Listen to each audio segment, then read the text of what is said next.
It's been less than a week since the deadliest mass shooting in American history. And foremost in all of our minds has been the loss and the grief felt by the people of Orlando, especially our friends who are lesbian, gay, bisexual, or transgender. I visited with the families of many of the victims on Thursday, and one thing I told them is that they're not alone.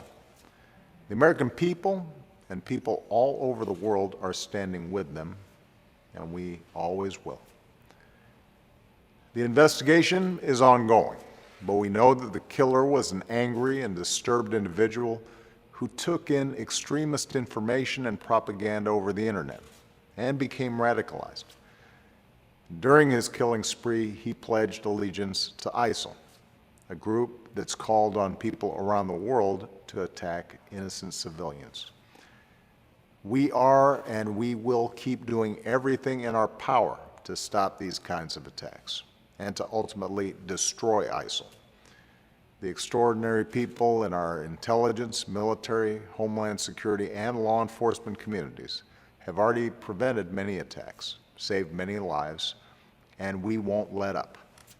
Alongside the stories of bravery and healing and coming together over the past week, we've also seen a renewed focus on reducing gun violence. As I said a few days ago, being tough on terrorism requires more than talk. Being tough on terrorism, particularly the sorts of homegrown terrorism that we've seen now in Orlando and San Bernardino, means making it harder for people who want to kill Americans to get their hands on assault weapons that are capable of killing dozens of innocents as quickly as possible. That's something I'll continue to talk about in the weeks ahead.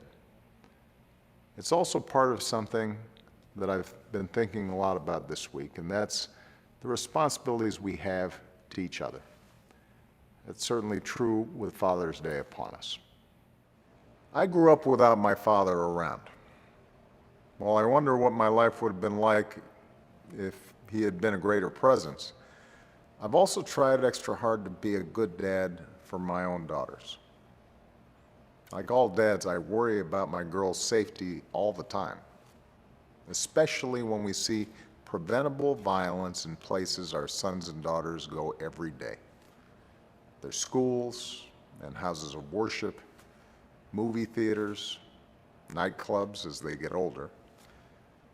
It's unconscionable that we allow easy access to weapons of war in these places. And then, even after we see parents grieve for their children, the fact that we as a country do nothing to prevent the next heartbreak makes no sense.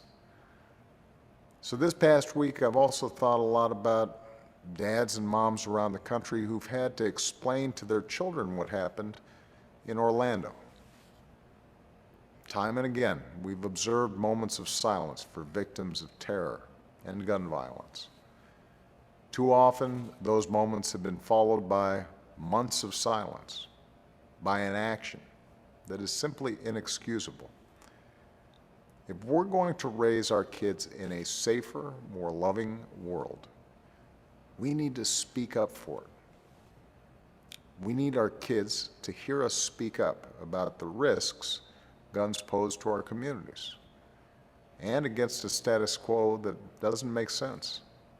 They need to hear us say these things even when those who disagree are loud and are powerful. We need our kids to hear from us why tolerance and equality matter, about the times their absence has scarred our history and how greater understanding will better the future they will inherit. We need our kids to hear our words and also see us live our own lives with love. And we can't forget our responsibility to remind our kids of the role models whose light shines through in times of darkness. The police and first responders, the life-saving bystanders and blood donors, those who comfort mourners and visit the wounded, the victims whose last acts on this earth helped others to safety.